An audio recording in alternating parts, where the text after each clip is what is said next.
안녕하세요. 김 팀장입니다. 한 주간 투자 어떻게 잘 하셨습니까? 이번 주는 3월 둘째 주죠. 3월 둘째 주는 참 많은 일들이 있었습니다.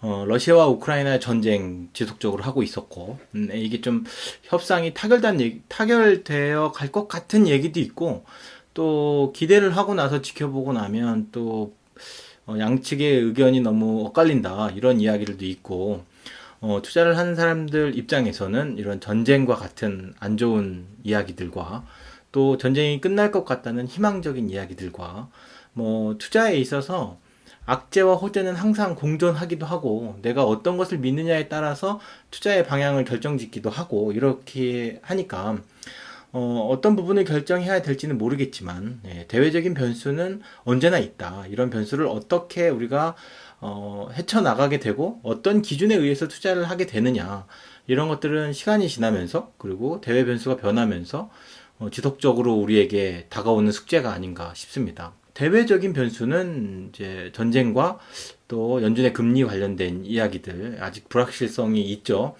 연준의 제롬 파월 의장이 금리를 0.2%만 올리겠다 이렇게 얘기는 했지만 이제 전쟁이 발발하고 나서 인플레이션, 그 소비자 물가지수와 생산자 물가지수가 상승한 것을 보고 정말 0.25%만 금리 인상으로 이게 될 것인가?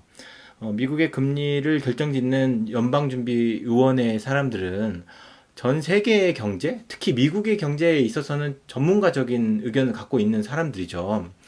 어떻게 됐든 간에, 결론은 날 겁니다. 예. 그리고 예상했던 것은 0.25%로 이야기를 했기 때문에 0.25%가 된다면 예상했던 대로 되었으니까 불확실성이 해소됐다고 볼 수 있고요. 그 0.25%보다 높은 0.5% 인상이 되었다고 하면 뒤통수를 맞은 게 되겠죠, 시장이. 그렇기 때문에 급락을 하거나 변동성이 훨씬 더 심하게 오지 않을까 싶습니다. 변동성이 온다고 하는 것은 등락이 심하게 온다는 겁니다. 하락이 심하게 온다는 게 아니라 하락한 다음 다시 반등할 수도 있고 하락이 더 많이 할 수도 있고 그렇기 때문에 변동성이라고 하는 거고요. 어떻게 될지 모르니까 불안하다. 불안한 심리에 있어서는 투자하시는 분들이 매도를 하게 되는 거겠죠. 그러니까 손실을 보기가 아주 좋은 구간에 들어갈 수 있다는 겁니다. 연준이 금리를 0.5% 이상 인상하지 않고 0.25% 정도만 인상했으면 좋겠다라는 게 시장의 공통적인 의견인 것 같습니다. 그렇게 되려고 그러면 러시아하고 우크라이나의 전쟁이 얼른 빨리 끝나야겠죠. 대외적으로 크게 된 이슈는 이 두 가지고요. 너무나 큰 이슈가 있기 때문에 그 이슈로 파생된 여러 가지 이슈가 있죠. 그래서, 투자라는 게 할 때마다 힘든 것 같아요. 근데 이거를 제3자의 입장에서 바라볼 수 있고 좀 여유있게 투자를 할 수가 있다고 하면, 이런 변동성 안에서도 경험을 할 수 있고, 또 거꾸로 수익까지 낼 수도 있는, 그런 시장이 아닌가 싶습니다. 오늘은 이제 대외적인 변수, 러시아와 우크라이나에 관련된 이야기도 하고, 그리고 국내에 3월 9일 날 대선이 있었잖아요. 대통령 선거가 있었죠. 다들 선거 다 하셨나요? 제 영상을 보시는 분들은 선거를 꼭 참여하셨으면 좋겠습니다. 어떤 사람을 지지하던지 상관없습니다. 국민의 의무고 이런 민주주의와 투표권을 되찾기 위해서 우리 국민들과 우리 사람들, 우리나라 사람들은 엄청난 희생을 치렀고 매 4년마다 한 번씩 오는 5년마다 한 번씩 오는 대통령 선거, 4년마다 한 번씩 하는 국회의원 선거와 지방 선거에 막대한 예산을 투자해서 투표를 진행하고 있어요. 이러한 투표하는 날, 쉬는 날이라고 해서 놀러 간다거나 투표를 하지 않고 투표를 아예 안 한다거나 투표를 안 하면서 정부나 정책에 불만을 갖거나 사회에 불만을 갖거나 그렇게 되면 그거는 시민으로서의 국민으로서의 자세가 좀 아니지 않나 싶습니다. 내가 누구를 뽑던 어떤 후보자의 공약을 지지하고 그게 나한테 이익이 된다고 생각이 된다면 그 후보에 투자를 하고 그 후보에 투표를 하고 그 후보가 그 공약을 정말 잘 지키고 있느냐, 약속한 대로 말을 잘 지키고 있느냐, 그리고 나한테 원하는 것대로 가고 있느냐, 내가 그 후보자를 뽑았던 그 이유가 타당한가, 정말 올바르게 국정을 운영하고 있고 나라가 위험에 빠지지 않게 잘 관리하고 있는지 국민 스스로도 감시해야 되고 그거를 또 지켜봐야 되는 겁니다. 예, 그렇기 때문에 대선 투표에 관련된 그리고 후보자의 공약 그리고 투표 지지율, 투표율 뭐 이런 것들에 대해서 이야기를 먼저 해보려고 합니다. 윤석열 당선인 공식 첫 일정 미 바이든 대통령과 통화. 4월 9일날 대선에서 윤석열 후보자가 당선이 되었습니다. 10일 국민의힘에 따르면 윤 당선인은 이날 오전 바이든 대통령과 10분가량 전화통화를 가졌다.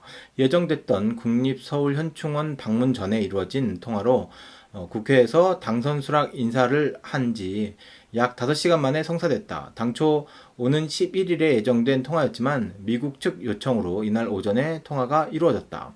예, 보통 대한민국 대통령이 당선이 되면 미국 대통령 그가 주변에 있는 우방국들 그리고 이런 대통령 당선인의 행보가 그 대통령 당선인의 의지와 뭐 앞으로 국정을 운영해 나가는 방향 이런 것들에 대해서 나타내 주는 거기도 하죠. 예, 그리고 미국은 한국에 지대한 영향을 미치는 국가로서 그 대통령 당선인과 미국 대통령이 축하 인사를 했다는 것은 고무적인 것으로 보입니다. 아까 그 지문에서 예정되었던 그 대통령 당선이 되면 이렇게 현충원을 방문해서 헌화를 하고 당선인 주변의 핵심 인물들이겠죠. 아마 이게 제 최측근들과 함께 대통령 당선을 확인하고 참배를 하게 됩니다. 자, 우선 외신에서는 뭐라고 했을까요? 로이터 통신은 한국의 보수 야당 대선 후보 윤석열이 대선에 승리했다. 여당 후보인 이재명은 패배를 인정하는 기자회견을 진행했다. AP통신은 전직검사, 외교, 정책 초보자의 승리. AFP통신은 반페미니스트 정치 신예의 당선. ABC 뉴스는 윤 당선인은 가장 큰 외교정책 과제는 미국과 중국 간의 경쟁 사이에 끼어있는 한국의 상황을 헤쳐나가는 것. 북한과 일본도 포함시켜야 되겠죠. 예. 그는 대통령으로서 한미동맹을 중심으로 북한에 더 강력한 입장을 취하는 보수적인 외교정책을 되살릴 가능성이 있다. 워싱턴 포스트는 한국의 보수당 후보가 접전 끝에 승리했다. 향후 북핵 문제와 대중정책에 대해 입장이 크게 바뀔 것. 윤석열 후보는 북한이 핵무기를 포기하도록 압력을 가하기 위해 국제 제재가 필요하다고 생각한다. 문재인 대통령이 김정은 북한 국무위원장과 도널드 트럼프 전 대통령 사이에서 중재자 역할을 했던 데 반해 윤 후보는 북한 비핵화에 대한 미국의 목표에 동조하는 입장이다. 홍콩 사우스 차이나 포스트는 북한에 대한 강경 노선을 취할 것으로 보인다. 중국과의 관계를 재설정할 것으로 예상된다. 교도통신은 한일 관계 개선 가능성이 크다고 기대하는 견해도 있다. 이렇게 외신들은 이야기하고 있습니다. 이 외신에서 저는 좀 중점적으로 봤다고 해야 되나? 외신들이 보도를 하는 것에는 이 당선인의 뭔가 위치 그리고 앞으로 방향 이런 것들이 좀 나와 있다고 봐요. 일단 반페미니스트 정치, 여성가족부 폐지를 대표적인 공약으로 내세웠기 때문에 지금 기존 정권의 여성에 대한 우대적인 그런 정책들이 조금 바뀌지 않을까라고 생각하는 것 같고, 접전 끝에 승리했다. 저는 이것을 좀 생각할 것 같아요. 접전, 그러니까 아무리 대통령이 당선이 되었다고 하더라도 접전 끝에 승리했으면 나를 지지하는 사람보다 나를 지지하지 않는 사람도 비등비등하게 있다는 거거든요. 그래서 정책을 이끌어 나갈 때 나에게 표를 주지 않았던 국민들에 대한 것도 포용해야 되기 때문에 훨씬 더 정책을 펼쳐나가기가 어려운 환경이다라는 겁니다. 그렇게 되면 기존의 국회의원 의석수도 민주당이 180석 이상 갖고 있기 때문에 윤석열 후보가, 윤석열 당선인이 당선 후에 본인의 그런 정책을 펼쳐나가기에는 여러 가지 이제 가시밭길과 돌무더기 막 이런 것들이 있다. 그런 것들을 잘 헤쳐나가서 자기의 그 정책을 좀 빛을 발하게 해야 된다라는 이야기입니다. 그리고 문재인 대통령이 국무위원장과 도널드 트럼프 대통령 사이에서 중재자 역할을 했었다면 윤 후보는 북한 비핵화에 대한 아주 강경 노선을 펼칠 거다. 그렇다면 북한과 사이가 많이 좋지 않을 거다. 좋지 않아지게 될 것이고 좋지 않아지게 될 것이기 때문에 우리는 군사 관련된 군비 경쟁도 좀 뛰어들지 않을까라는 생각도 좀 해볼 수 있습니다. 그리고 저는 이제 또 교도통신 이야기도 좀 드는데 한일 관계 개선 가능성이 크다고 기대하는 견해도 있다. 지금 대한민국과 일본 사이에서는 좋지 않은 관계가 있어요. 위안부 이야기도 그렇고 독도에 대한 그 영토 분쟁도 있고 그렇기 때문에 우리가 일본과의 관계 그리고 경제적으로 보복을 가한 일본의 그런 정치 세력들이 아직도 있잖아요. 그래서 우리가 피해도 보고 그걸 극복하기 위해서 노력도 하고 이렇게 했는데 그것들이 어떻게 잘 개선이 나가게 될지를 지켜봐야 될 것 같습니다. 근데 윤석열 후보 시절에 일본의 후쿠시마 원전은 방사능 노출이 없었다. 뭐 그런 얘기도 했었고, 뭐 사드 배치를 할 것이다. 이런 얘기도 했었고, 그렇기 때문에 이제 뭐 중국과 일본과의 관계가 어떻게 개선하게 될지 참, 이렇게 후보 시절에 했던 얘기만 보면 조금 불안한 면도 없지 않아 있어요. 이렇게, 경쟁을 조장한다고 하잖아요. 뭐라고 해야 되죠? 약간, 심기를 건드리는 그런 언변들이 있었죠. 그리고 일본과의 관계는 국민들과 합의되지 않은 그런 이해관계도 있을 수 있기 때문에 어떻게 이런 것들을 외교적으로 헤쳐나가야 되는지를 좀 지켜봐야 될 것 같습니다.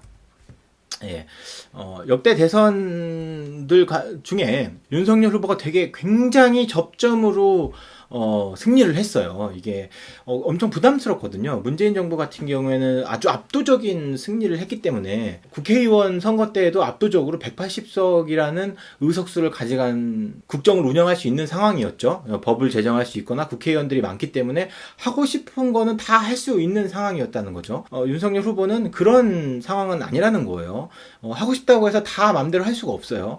그렇지만 이번에 이렇게 표가 나온 걸 보면 지역별 구도로 봤을 때 서울, 경기도 그 다음에 여기가 어디죠? 여기가 세종인 것 같은데 세종과 전라도 지역을 제외하고는 인천, 서울과 인천 그리고 세종시와 광주, 전남, 전북과 제주를 제외하고서는 모두 다 윤석열 후보가 승리를 함으로 인해서 이번 그 대선에서 당선을 하게 되었죠. 이런 것들이 국정을 운영하기 굉장히 어려운 환경 속에서라고 하긴 하지만 앞으로 있을 국회의원 선거와 지방선거에서도 윤석열 후보가 국민들의 기대했던 바를 충족을 시켜준다고 하면 총선과 대선에서도 국민들의 의견이 보수당 쪽으로 보수 쪽으로 아니면 집권하고 있는 윤석열 후보 쪽에 힘을 실어주는 그런 계기가 되지 않을까. 이제 굉장히 중요한 시간이고 중요한 올 한 해를 보내게 될 것 같습니다. 처음에 인수위원회를 할 때도 힘들겠지만 초반에 윤석열 후보가 어떻게 하느냐에 따라서 후반기의 국정을 자신의 것으로 끌어나갈 수 있는지는 지방선거와 국회의원 선거에 달려있다고 보거든요. 예, 그렇기 때문에 잘 해주실 것이라 믿습니다. 예, 많은 국민들이 윤석열 후보를 지지를 한 것이고 이런 결과로 봤을 때는 아무리 이제 민주당을 지지하시는 분들이라고 하더라도 다수결의 원칙과 법적인 절차를 거쳤다고 하면 당선이 된 당선자를 지지하고 응원하고 또 한편으로는 또 지켜보고 예, 제가 앞에 말씀드렸던 것처럼 약속했던 것을 잘 지키는지 공정과 상식적으로 국정을 운영하는지를 국민들은 꾸준히 관심을 갖고 지켜봐야 되는 겁니다. 그리고 역대 대통령들 임기 첫 해에 코스피는 어떻게 이루어졌는지를 나와져 있는 표가 있어요. 보면 노태우 대통령 때는 73%가 상승했고요. 김영삼 대통령 때는 28%, 김대중 대통령 때는 49%, 노무현 대통령 때는 29%, 이명박 대통령 때는 마이너스 41%, 박근혜 대통령 때는 1%, 문재인 대통령 때는 3% 상승을 하였습니다. 이명박 대통령 때는 이때가 그 리먼 브라더스 사태 때가 있을 때가 아닌가 싶습니다. 예, 그렇기 때문에 좀 대외적인 변수에 의해서는 바뀔 수도 있고요. 대부분 그렇지만은 임기 첫 해에는 좀 상승하는 시장이었다. 우리가 지금 2022년 3월 11일이라고 봤을 때 지금까지는 너무나 불확실성, 외부적인 불확실성으로 인해서 주가가 많이 하락하고 있는 상태이긴 하지만 대선 첫 해 기준으로 상승을 했다고 하면 연말쯤에는 좀 상승하지 않을까 이런 생각을 해봅니다. 개표 결과를 봤을 때는 참 많은 그 지역에서 윤석열 후보를 지지한 것으로 보이고요. 어차피 뭐 다당제를 좀 바란다라는 분들에게 봤을 때는 아예 지금 다당제에 대한 지역 구도는 아니다라고 양당 체계를 계속 꾸준히 가져가고 있는 것이다라고 생각이 됩니다. 저는 이걸 좀 더 얘기를 하고 싶어요. 이게 투표율인데 지역별로 봤을 때 최대는 81.5% 광주고요. 최저는 제주도 72.6%. 뭐 광주나 제주나 최고나 최저 모두 다 민주당이 승리를 하게 된 지역이긴 한데 저는 여기서 얘기하고 싶은 게 역대 대선 투표율을 봤을 때 지금 굉장히 낮은 수준인 거예요. 77.1%. 전체 투표율이 77.1%라는 건 엄청나게 낮은 수준의 투표율인 겁니다. 제가 투표율을 높여야 된다라고 얘기하는 건 정치를 하고 정부를 운영하고 있고 선출직에 있는 분들은 국민들을 무서워해야 되거든요. 국민들에 의해서 본인들의 역할이 정해지고 본인들의 방향이 정해지는 건데 투표를 하지 않은 23% 가까이 되시는 분들은 나라에 뭘 믿고 맡기시는지 참 궁금합니다. 투표를 하지 않으셨다면 반성해야 돼요. 예, 우리 2대 대통령 선거 때 88%, 3대는 93%, 대부분 80%로 가다가 이게 뭡니까? 점점 방향이 아래로 이제 투표율이 떨어지고 있는 거예요. 그렇게 관심이 없으시면 되겠습니까? 이게? 투표에 관심을 좀 가지셨으면 저는 좋겠습니다. 이게, 투표를 하신다는 건 이 투표를 하는 그 권리를 얻기 위해서 우리 조상분들이 얼마나 많은 희생을 치렀는지 아시나요? 이게 광주 민주화 운동도 거기에 같은 맥락에 속해져 있고, 3.1운동, 독립운동, 다 지금 이런 자유민주주의와, 투표, 정치에 국민들이 참여하게 하기 위해 수많은 사람들이 희생돼서 이게 결정이 된 겁니다. 그런 거에 있어서 투표를 하실 때 좀 더 숭고한 마음을 가지고 좀 소중한 한 표 버리지 마시고, 국민들이 투표를 많이 하게 되면, 이런 투표에 관련된 선출직에 있는 분들은 국민을 무서워하게 돼요. 무서워하실 수 있게 조금만 더, 최소 80% 이상, 85% 이상의 투표율을 가져갈 수 있도록 관심을 좀 많이 가지셨으면 좋겠습니다. 자, 그렇게 되면 이제 앞으로 윤석열 후보가 대통령 후보자 시절에 공약을 내걸었던 게 있습니다. 한번 같이 보도록 하겠습니다. 첫 번째, 코로나 극복 긴급 구조 및 포스트 코로나 플랜 마련.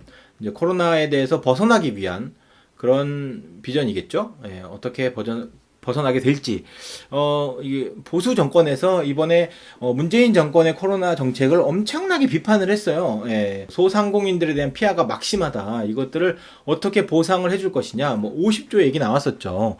당선되면 바로 50조 이상 자금을 풀어서 실질적인 코로나 피해를 보신 분들에 대해서 보상을 해주겠다라고 말을 했으니까 이런 것들에 대한 보상을 어떻게 해줄지 좀 더 지켜봐야 되겠습니다. 지속 가능한 일자리 창출, 이거 뭐 온라인으로 뭐 일자리 확인하겠다고 했는데 뭐 지금 확인하고 있으니까 이런 것들이 더 일자리를 어떻게 하게 될지 지켜봐야 되겠습니다. 수요에 부응하는 주택 250만 원 이상 공급, 250만 원. 그래서 이거 덕분에 지금 건설업 관련된 주가가 많이 올랐죠. 근데 양 후보 모두 그 주택 공급에 대한 이야기들은 했기 때문에 이거는 대선 중간에부터도 건설 관련된 이야기들은 꾸준히 있었습니다. 집값이 너무 많이 올랐다. 이 집값을 어떻게 내리게 될지 한번 관심 있게 지켜봐야 되겠습니다.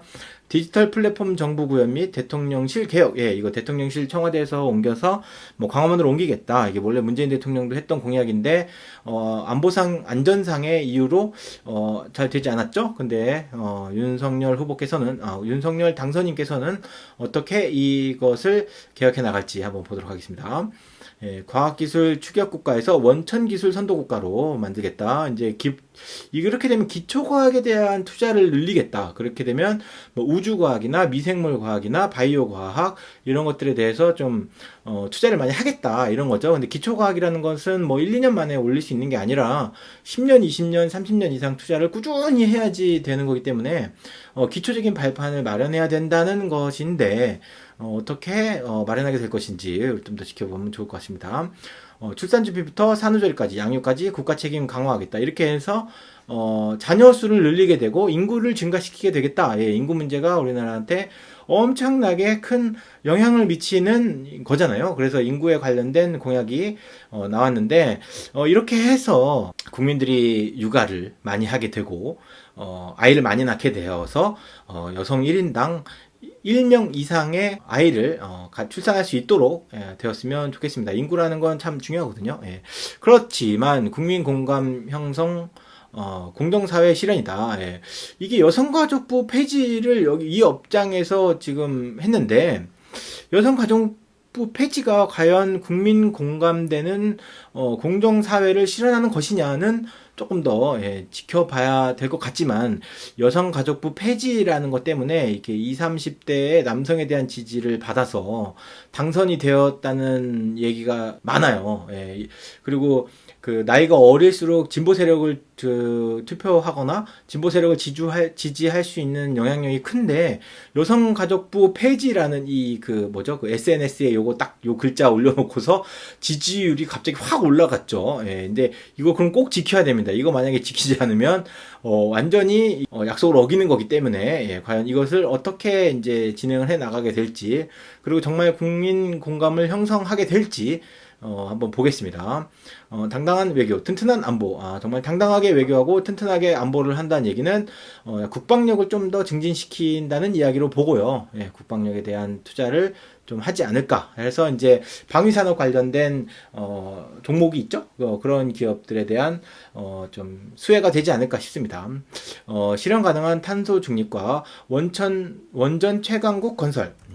이것도 또 그 원전 관련된 종목으로 볼 수 있어요. 그래서 두산중공업이나 한전기술 요런 데가 좀 주가가 많이 올라가고 있습니다. 이게 친환경 에너지 관련해서 원전이 대체적인 에너지가 될 수 있다라고 하지만 근본적인 친환경 에너지는 아니거든요. 이게 원전 자체가 아시겠지만 원전 폐기물이 발생하고 할 수 있는 에너지이기 때문에 원전 관련된 에너지를 어떻게 우리가 변화하고 대체 에너지를 개발하고 친환경 에너지를 개발할 때까지 이 원자력을 잘 기술을 올려서 그때까지 잘 써먹을 수 있을지 지금까지 건설하고 있던 그 원자력 발전소를 다시 건설한다는 이야기는 문재인 대통령이 지금 다시 시행을 하고 있기 때문에 원자력 관련된 수혜를 볼 수 있는 그 공약이라고 볼 수 있고요.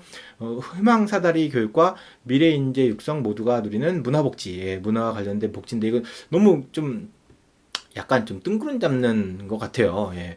그렇지만 이것을 구체화한 공약집이 있으니까 이건 대표적인 공약으로 보여주는 건데 미래인재 육성 어떻게 하겠다는 건지 모두가 누리는 문화복지 어떻게 하겠다는 건지 이런 것들에 대해서는 조금 더 알아봐야 될 것 같습니다. 윤석열의 10대 비전에 대해서 그러니까 10대 공약이에요. 10대 공약에 대해서 조금 더 자세한 공약을 좀 알아보자고 하면 이게 우리는 이제 경제 관련된 그 채널이니까 경제 관련돼서 봤을 때 은행 관련 거는 예대금리 관련제도 정비, 시중은행 금리차 정기공시 의무화, 예대금리차에 대한 금융당국 조사 업무 법제화, 소상공인 자영업자 코로나19 손실보상 이게 아까 그 공약에 들어가 있던 것들 중에 하나죠. 대출만기 연장과 세제금융지원, 소액채무 원금 90% 감면, 저리대출 확대 등. 예, 근데 이거 어떻게 지금 요거를 이제 저기 하게 될지 한번 보도록 하고요. 자, 우리 가장 관심을 가져야 될 거죠. 증권, 개인 투자 세제 지원 강화, 주식 양도소득세 폐지, 증권거래세 적정 수준 유지. 양도소득세를 폐지한다고 했죠. 이거 토론 때 봤는데 매매세를 폐지할 거냐, 양도세를 폐지할 거냐라고 했을 때, 이재명 후보는, 매매세를 폐지할 것이다. 그렇지만, 윤석열 후보는 양도소득세를 폐지할 것이다. 그래서 윤석열 후보가 당선이 되었기 때문에, 양도소득세를 폐지하는 걸로 잡혔습니다. 거래세는 적정 수준에서 유지하겠다. 예. 장기보유 주식에 대한 주식 양도소득세 우대세율 적용. 예, 저는 요거는 좀 괜찮은 것 같아요. 오랫동안 주식을 보유했을 때는 양도소득세를 좀 우대해 주신다면 투자자분들이 좀 장기적으로 보유하려고 하지 않나라고 생각이 되니까 주식 물적 분할 요건 강화 이게 그 LG 에너지 솔루션 때문에 그렇죠. LG 에너지 솔루션 원래 70만 원 가까이까지 갔다가 지금 40만 원 정도 된 걸로 보고 있어요. 엄청 많이 하락했죠. 예. 분할 상장 자회사 상장에 엄격한 제한, 신사업 별도 상장 자세와 공모주, 청약 등의 시즌권 활용, 뭐 이렇게 되어 있죠. 이제 물적 분할을 좀 더 강화하겠다. 예, 이렇게 되어 있습니다. 주식 상장 폐지 요건 정비 및 관리 체제 강화, 관리 종목 지정과 장외 거래소 이관 등 상장 폐지 단계 세분화 조치 시행, 그렇게 되는 겁니다. 불법 공매도 근절 및 관련 제도 개선, 주식 공매도 감시 전달 조직 설치 및 불법 공매도 엄정 처벌하겠다. 예, 그쵸. 불법 공매도에 대해서는 우리가 진짜 지켜봐야 됩니다. 예, 공매도 저 굉장히 중요하게 생각하는데요. 공매도 필요하다고 봐요. 예, 무조건 안 된다라고 생각할 수는 없지만 공매도가 꼭 필요한데 지금 무제한 기간이 없는 무기한 공매도는 좀 지양해야 된다고 보고요. 어느 정도 개인 투자자와 기관 외국인 투자자가 같은 기준으로 공매도를 해야 되지 않나 싶습니다. 저는 개인적으로 공매도는 개인 투자자가 하기엔 너무 어려운 종목이라고 보지만 기간이 없이 공매도를 할 수 있다는 거는 조금 문제가 있는 거라고 봅니다. 기울어진 운동장이라고 생각합니다. 예, 그리고 개인 투자자의 높은 담보 비율 조정. 예, 이것도 기울어진 운동장을 좀 더 개선하기 위한 거죠. 예, 과도한 주가 하락 시 공매도 서킷 브레이크 도입 검토. 요거는 모르겠어요. 주가 하락 시 공매도를 안 하면 뭐 주가가 하락 안 하려나? 이게? 예, 하여튼 요런 공약이 있었고요. 내부자 무제한 지분 매도를 제한하겠다. 이거는 약간 그 카카오죠. 카카오가 이번에 이제 카카오 대표가 이제 갑자기 지분을 막 매도를 했으니까, 예, 그래서 개인 투자자들이 주가가 많이 떨어졌죠. 그래서 개인 투자자들과 이거 자사주를 매입했던, 그러니까 그 회사 직원들도 피해를 봤어요. 카카오가 아니라 뭐죠? 카카오, 뭐 이름 까먹었네. 카카오페이. 예, 카카오페이의 기업이 문제가 됐죠. 이게 상장할 때 얼마였어요? 이게 지금 상장할 때 거의 뭐 19만 1,000원까지 갔다가 지금 13만 5천 원이죠. 예, 이거 새로 그 카카오 대표가 되신 분이 15만 원, 자기네 주가가 15만 원이 될 때까지 자기는 최저임금만 받겠다. 뭐 이렇게 얘기했던 문제가 될 수 있는 겁니다. 예, 무제한 장내 매도의 특정 기간 내 일정한 한도로 제한. 이걸 뭐 이렇게 뭐 전체에 그 자기가 받은 주식이 있으면 이게 분할해서 매도하게끔 하겠다. 뭐 이렇게 얘기하는 것 같고요. 경영권 변동 시 피인수기업 주주에게 주식 매수 청구권을 부여하겠다. 이게 뭔 말이지 이게? 경영권이 바뀌면 피인수기업 주주에게 대주주가 바뀌는 거죠. 경영권을 갖고 있는 대주주가 바뀌게 되면 그 대주주의 지분을 사는 그 기업에게 기존 그 소액주주들에게 주식 매수를 하게끔 하겠다. 예. 그런 이야기인 것 같아요. 이거는 약간 미국에서 이렇게 하고 있는 걸로 알고 있거든요. 미국 시장에서. 그러니까 미국이 이제, 선진적인 자본주의 그런 시스템이고, 오래전부터 이런 증권 관련된 시스템들을 정비해 왔으니까 굉장히 개인 투자자한테도 도움이 되고, 그러니까 투자자들에게 그러니까 투자를 하기 좋은 환경을 만드는 그런 공약들을 펼치지 않나 싶습니다. 그래서 미국이 좀 더 선진적인 투자 환경이기 때문에 그런 쪽으로 좀 따라서 이렇게 정책을 좀 펼치려고 하는 게 아닌가 싶습니다. 부동산, 이거 저 솔직히 부동산 되게 중요하게 생각하거든요. 근데 제가 부동산 얘기를 잘 안 해요. 왜냐면 너무 무서워서. 부동산 너무 무서워요. 무슨 얘기를 할 수가 없어. 예, 무조건 욕먹게 돼 있어요. 부동산 얘기는. 제가 하진 않았지만 다른 하시는 분들 이야기를 들어봤을 때 무조건 욕먹더라고요. 그래서 부동산 얘기를 잘 안 하지만 윤석열 당선인의 부동산 공약은 다음과 같습니다. 주택 공급 확대. 예, 5년간 250만 호 이상을 주택 공급하겠다. 수도권 130에서 150만 호, 공공임대 50만 호를 공급하겠다. 예, 이런 겁니다. 금융 지원 확대하겠다. 생애 최초 주택 구매 가구 LTV 상한 80%로 인상. 네, LTV 집값의 80%까지 대출을 받을 수 있다라는 거죠. 그 외 지역은 관계없이 70% 단일화하겠다. 네, 이렇게 되면 집값에 대한 대출을 많이 받고 집을 살 수 있는 거죠. 그러니까 생애 최초는 집값의 분양가의 20%만 있으면 집을 살 수 있는 거예요. 나머지는 빚지고 은행에 빚지고 이자만 내면 되는 거죠. 근데 뭐 이자와 원금을 같이 갚도록 되어 있죠. 근데 그런 대출에 관련된 것도 어떻게 개편이 될지 모르겠어요. 그럼 20%라고 하면 뭐 한 25평 정도의 집이면 5평이 내 집이니까 한 방 하나만 내 집이다. 뭐 이렇게 되고 그 외 지역은 70%니까 뭐 방 하나랑 뭐 복도까지 내 집이다. 뭐 이렇게 얘기하는 것 같고요. 세제를 개편하겠다. 다주택자 양도세 중과 2년간 배제하고 종부세 중장기 폐지, 취득세 개선, 공시가격 환원 등 약간 이거는 문재인 정부가 부동산 정책을 펼치는 것에 대한 반대적인 지금 정책을 피는 거죠. 근데 문재인 정부가 인정했죠. 부동산 정책은 실패했죠.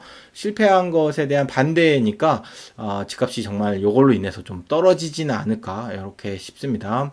근데 솔직히 집을 갖고 계신 분들 입장에서는 집값 떨어지는 거 싫잖아요. 예, 그러면 오히려 이런 정책이 안 좋은 거 아니야, 이게? 부동산 시장 제도 개선, 임대차 3법 전면 재검토, 청약제도 개선 등, 예. 이런 것들에 대해서 어떻게 변경이 되게 될지 약간 청약제도와 우리가 집을 구하게 되는 그 과정 자체가 너무 복잡해요. 청약 가점제도 그렇고 뭐 청약 그 신청하는 거거나 그런 것도 그렇고 계산하는 것도 너무 힘들고 근데 그것을 좀 더 알기 쉽게 뭐 변경을 하든지 뭐 아니면 좀 공정하게 변경이 되었으면 좋겠습니다. 재건축, 재개발, 재정비를 하겠다. 재건축 정밀안전진단 기준을 조정하고 이거는 정밀안전진단 기준이 조정된다는 거는 좀 완화된다는 거죠. 예, 그러면 재건축을 하기가 좀 쉽게 할 수 있다는 거죠. 초과이익 환수제를 완화하겠다. 그렇다는 얘기는 세금으로 걷어들이는 것을 조금 줄게 하겠다. 그러니까 웬만하면 재개발을 해라. 그리고 재개발을 해서 주택을 좀 많이 만들어라. 그런 의미에서 아까 처음에 있었던 수도권에 250만 호 공급에 1조를 하자. 뭐 이런 얘기가 아닌가 싶습니다. 일기 신도시 재정비 등 일기 신도시를 재정비해서 또 여기 주택 공급하는 데 활용하지 않을까 싶습니다. 그 다음은 뭐죠? 주택에 대한 건 이렇게 되어 있고 가상자산 비테크. 요것도 우리가 좀 신산업 에너지. 예, 이것도 되게 중요하죠. 가상자산. 이게 지금 비트코인을 얘기하는 것 같은데, 블록체인 기술과 비트코인 기술을 어떻게 우리가 하겠다. 빅테크 체계 정비. 빅테크. 금융업 규율 제재 정비, 디지털 혁신 금융 생태계로 조성 및 금융 소비자 보호 등 하겠다. 이런 가상 자산으로 인해서 피해를 보고 있는 소비자들을 보호하겠다. 예. 그렇다는 얘기는 규제를 하겠다는 거죠. 규제를 하겠다는 거는 자산으로 어느 정도 인정을 하겠다라는 그런 것 같은데, 이게 가상 자산이 본인들이 자산으로 인정을 받게 되면 막 급등하잖아요. 그래서 이것도 막 사정없이 뭐 급등락을 막 이렇게 막 하지 않을까 뭐 싶습니다. 가상자산 선택 투자 수익 5천만 원까지 완전 비과세 하겠다. 세금을 안 낸다. 그럼 5천만 원 이상은 세금을 내겠다는 얘기네. 그렇죠. 디지털 자산 기본법 제정 및 디지털 산업진흥원을 설립하겠다. 그러니까 이 가상자산에 대해서 어느 정도 우리가 연구하고 공부를 하겠다. 국내 코인 발행 허용하겠다. 거래소 발행 방식부터 시작. 이건 어느 정도 인정하겠다는 거네. 인정하겠다는 거네. NFT 활성화를 통한 신개념 디지털 자산 시장을 육성하겠다. 그렇죠. NFT는 그렇죠. 예, 이거를 활성화한다 그러면 또 다른 수입원? 그러니까 뭔가 금광을 하나 만들어내는 것? 예를 들면 뭐 BTS의 뭐 NFT가 있다거나 그러면 그러한 문화 콘텐츠를 이렇게 NFT로 해서 이렇게 막 판매를 한다고 하면 전 세계 사람을 상대로 해서 이렇게 막 팔 수 있지 않을까요? 그러면 해외에 있는 자본, 그러니까 현금을 우리는 그냥 디지털 자산을 주고서 해외에 있는 돈을 갖고 오는 거잖아. 예, 그렇게 되면 굉장한 그런 금맥이 되지 않을까요? 그래서 한국이 문화 컨텐츠에 대한 강국이다. 뭐 오징어 게임에 대한 아이템 같은 걸 판다거나 이렇게 되면 그런 걸로 새로운 외화를 창출할 수 있는 그런 창구가 되지 않을까요? 예. 금융소비자 피해 구제 제도 실효성을 제고하겠다. 금감원 분쟁조정위원회 독립성 강화 및 금융 패스트트랙 제도를 도입하겠다.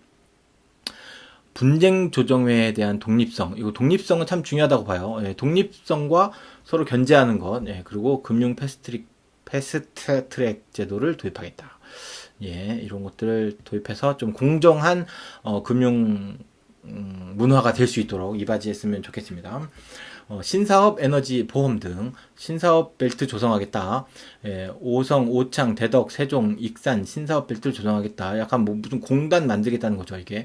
근데 옛날에는 공단이었는데 지금은 신사업이라고 하면 소프트웨어 같은 산업을 이야기하는 건데, 안 그럼 뭐 AI나 인공지능 뭐 이런 쪽 산업 벨트니까, 그런 쪽에서 산업 벨트를 만든다는 얘기는 그런 사람들한테 혜택을 주겠다는 얘기고, 혜택을 주겠다는 얘기는 그쪽에 투자를 하겠다, 투자하는 게 좋게 환경을 만들어 주겠다, 요렇게 생각이 됩니다. 이게 신사업이니까요. 재생과 원자력 조화, 원자력 기반의 수소 탄소 중립 추진하겠다. 원자력을 하겠다 이거죠. 예. 그러니까 최선 신재생 에너지로 갈 때 러시아와 우크라이나의 전쟁으로 인해서 지구는 아직까지 친환경 에너지의 발판을 사용할 수 있는 발판을 만들어 놓는 데에는 아직은 부족하다. 그리고 정말 신재생 에너지를 만들어지기까지는 아직도 많은 시간이 필요하다라는 것에 공감합니다. 이게 전쟁 하나 나서, 물론 러시아가 굉장히 많은 그 원유와 가스를 생산해내는 나라이기도 하지만, 그 20% 정도, 전 세계 물량의 20% 정도를 신재생 에너지로 대체가 지금 안 된다는 거잖아요. 그러니까 유가가 이렇게 폭등하고 원자재 가격이 이렇게 폭등하는 거거든요. 그러니까 그것이 안심이 될 정도로 신재생 에너지가 어느 정도 활성화되고 있고 빨리 보급이 되어야 되는데, 그렇게 되기 전까지는 원자력이 약간 중간의 입장에서 원자력이 이렇게 디딤돌 역할을 해야 되는 게 아닌가라는 것을 전 세계에서 좀 어느 정도 인지를 하게 되는 게 아닌가 싶은 생각이 듭니다. 원전 자체가 에너지를 쉽게 얻을 수 있고 에너지를 싸게 얻을 수 있긴 하지만, 이게 원전 폐기물이나 폭발했을 때 그런 위험성에 대해서 되게 조심해야 되는 거긴 하고, 정말 궁극적으로 봤을 때는 이게 친환경은 아니다. 이제 그런 안 좋은 여건들을 봤을 때는 우리가 더욱더 빨리 친환경으로 넘어가기 위해서는 원전에 의존하지 말고 바로 친환경으로 가야 된다라고 했던 것을 윤석열 당선인께서는 중간에 원전을 거쳐서 가겠다. 예, 그리고 친환경이 좀 늦더라도 우리는 안전한 에너지 수급원을 찾고 원전이 안전하게 사용하기 위해서 안전 규제를 더욱더 발전시키겠다. 이런 식으로 방향을 이제 잡으신 것 같아요. 이렇게 이제 공약을 봤을 때는. 예, 그리고 항암제, 중증 질환 신약, 신속 등재 제도를 도입하겠다. 대체 의약품이 없는 항암제, 중증 질환 치료제 등에 대해 건강보험 등재 과정을 단축하겠다. 근데 건강보험을 잘 해주는 건 좋은데, 이런 대체 의약품이 없다는 이유만으로 약을 좀 쉽게 이렇게 인정해 준다거나 그런 건 아니겠죠. 예, 그런 건강보험료를 좀 해주겠다. 이게 많이 아픈 사람 분들 이렇게 불치병이나 이런 걸로 정말 힘들게 사는 국민들도 있잖아요. 이게 그런 분들을 좀 도와주겠다. 라는 그런 것 같습니다. 네, 이렇게 좀 세부적인 그 공약에 대해서 좀 알아봤고요. 역대 대통령들의 공약 이행률이 어떨까? 이제 윤석열 후보도 좀 봐야 되긴 하겠지만, 김대중 대통령은 18.2%, 노무현 대통령은 43.3%, 이명박 대통령은 39.5%, 박근혜 대통령은 42%, 문재인 대통령은 13.78%. 굉장히 별로네요. 예.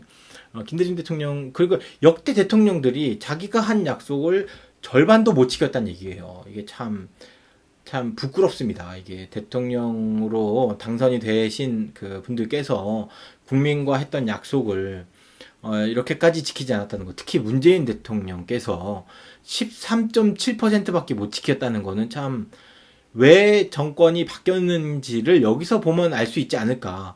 국회의원까지 180석, 과반수에 가까운 거죠. 그죠? 180석이면.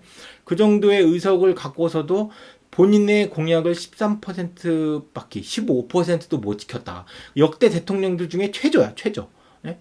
이러니 국민들이 분노하지 않아요? 차기 정부, 윤석열 당선인께서는 이런 공약 이행률과 문재인 대통령의 국정 운영 관련된 것들을 반면교사 삼으셔서 공약을 최대한 이행할 수 있게 최대한 노력을 하시고 약속하신 것은 꼭 지킬 수 있게 그렇게 하시길 바라겠습니다. 문재인 정부의 공약 이행률을 보게 되면 이게 진행 중인 게 뭐 50%가 있다고는 하지만 완료된 건 17.47%밖에 안 된다고 합니다. 이게 그 공약 이행 그 대통령 공약 이렇게 인터넷에 치면 나오는 사이트거든요. 이게 공약이 얼마큼 되어 있는지 평가 안 된 건 5%고 파기된 건 3%가 좀 안 되고요. 지체된 건 20%고요.